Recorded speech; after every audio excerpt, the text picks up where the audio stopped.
আমি প্রকাশ্যে তাদের মৃত্যু দেখতে চাই। আমাকে এভাবে এতিম করে দিল। আমি আপনাদের কাছে সহযোগিতা কামনা করছি যে আপনারা আমার বাবার হত্যার বিচার চাই। আমি আপনারা এই বিষয়ে আমার সহযোগিতা করবেন, আপনারা নিউজ করবেন, আপনারা জানাবেন, আপনারা সারা বাংলাদেশ সারা ওয়ার্ল্ডের সব জায়গায় আপনারা আলোড়ন সৃষ্টি করে দেন যেন আমার বাবার হত্যার আমি বিচার পাই। কারা করেছে, কেন করেছে, এর সুষ্ঠু তদন্ত চাই এবং আমি এর শেষ পর্যন্ত দেখতে চাই যে তারা কেন করেছে, কি জন্য করেছে। আমি বিচার চাই, আমি বিচার চাই, আমি দেখতে চাই তারা যেন আমার সামনে তাদেরকে ফাঁসি দিয়ে ফাঁসি দিয়ে মারা হয়েছে আমি যেন দেখতে চাই। আজকে আমি এতিম হয়ে গেছি, আজকে আমার পড়াশোনা শেষ হয়নি, আজকে আমি মাঝপথে। আপনারা সবাই জানেন আপনাদের পরিবারে সবারই সন্তান আছে, যার বাপ থাকে না, তার কেউ থাকে না, তারা এতিম হয়ে যায়। যতই কাছের আত্মীয় আপন মানুষ এই থাকুক, বাবা এই বাবার মতন কেউ হয় না। আমার বাবা অনেক স্বপ্ন নিয়ে আমাকে এখানে পড়ার জন্য ভর্তি করেছে। আমি পরীক্ষাও দিয়েছি, আমার সামনে রেজাল্ট দেবে, সে আমার বলে গেছে আমি ইন্ডিয়া থেকে এসে তোমার পরীক্ষার রেজাল্ট আমি চেক করবো, তুমি কি করেছো।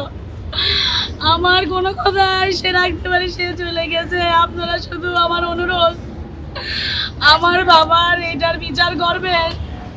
একটা সময় 14 বছর আমার বাবা বিভিন্ন মিথ্যা মামলার হুমকিতে বলিয়ে থেকে যখন আমি অনেক ছোট তখন আমার বাবার কাছে পাইনি। যখন আমার একটু বুঝ হয়েছে, আমি যখন একটু বুঝ তখন আমার বাবাকে আমি কাছে পেয়েছি, এখন আমি হারিয়ে ফেললাম। আপনাদের কাছে আমার অনুরোধ, আপনারা আমার বড় ভাই কি আমার বাবার মতো, আপনারা আমাকে সহযোগিতা করবেন। আমি আমার বাবার হত্যার বিচার চাই এবং আমি নিজে স্বচক্ষে আমি দেখতে চাই আমাকে কারা এতিম করলো, কেন করলো এইভাবে।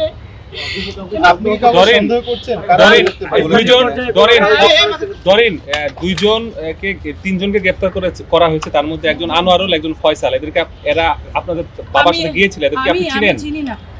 আমি চিনি না, কিন্তু আমি চিনতে চাই এবং আমি হারুন স্যারকে আমি বলে এসেছি যে আপনি আইডেন্টিফাই করেন কেন এরকম হলো, কারণ আমি ল পড়তেছি, আমিও কিছু আইনের নিয়ম জানি। আপনি ইনভেস্টিগেশন করুন, আপনি দেখুন কারা কারা, আমাকে চিনান, তাহলে আমি চিনতে চাই। আমি প্রকাশ্যে তাদের মৃত্যু দেখতে চাই। আমাকে এভাবে এতিম করে দিল। বাবার সাথে ডরিন, আপনি তো ইন্ডিয়াতে যখন গিয়েছিলেন সেখানে যে আপনি কি কিছু পেয়েছিলেন? আপনি জানেন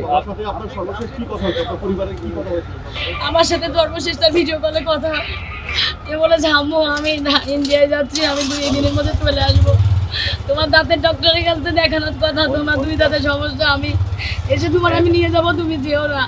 তোমার ডক্টর ফোন করলে তুমি বলবা আব্বু ইন্ডিয়া গেছে, আব্বু এসে তোমাকে নিয়ে যাবে, তুমি থাকো, আমি আসছি, এই কথা বলে গেছে আমার সাথে। তারপরে আমার সাথে আপনি কাউকে সন্দেহ করছেন? আমি সন্দেহ করছি না, কিন্তু কারা এগুলো আমি দেখতে চাই, তারপরে আমি আমার সন্দেহের কথা। কিন্তু আপনার পরিবার কি বলেছে কারোর সাথে তার শত্রুতা ছিল, কোনো মানে কোনো বিষয় নিয়ে কোনো সমস্যা? এরকম কোনো কিছু পাচ্ছি না, এরকম কোনো কিছু আমি এখনো পাইনি।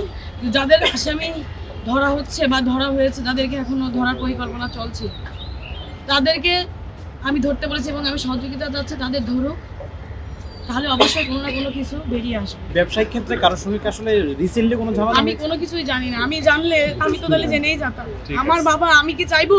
আপনারা বলেন, আপনার কাছে অনুরোধ, আমার বাবা আপনারা সহযোগিতা করেন, আপনারা আলোড়ন সৃষ্টি করেন। আমি মাননীয় প্রধানমন্ত্রীর মেয়ের মতন, সে আমার মায়ের মতন, আমি তার দৃষ্টি আকর্ষণ করতে চাই। সে আমাকে যথেষ্ট হেল্প করছে, সে আমাকে মায়ের মতন করেই বলছে যে তুমি চিন্তা করো না। আমাকে সে প্রথম দিন তার সাথে আমার রবিবারে রাত 9টায় সে কথা হয়, যেদিন আমার বাবার আর মিসিংয়ের কথা, রবিবারে না আমার আমি যেদিন দিবি আঙ্কেলের এখানে আসছি, হারুন আঙ্কেলের এখানে, সেখানে তার আগের দিন কথা হয়েছে। প্রধানমন্ত্রীর হস্তক্ষেপ কামনা করছি, সে করছে। প্রধানমন্ত্রী আমার আশ্বস্ত করেছে, আমি ইনভেস্টিগেশন চালাচ্ছি, আমি সব রকম চেষ্টা করতেছি।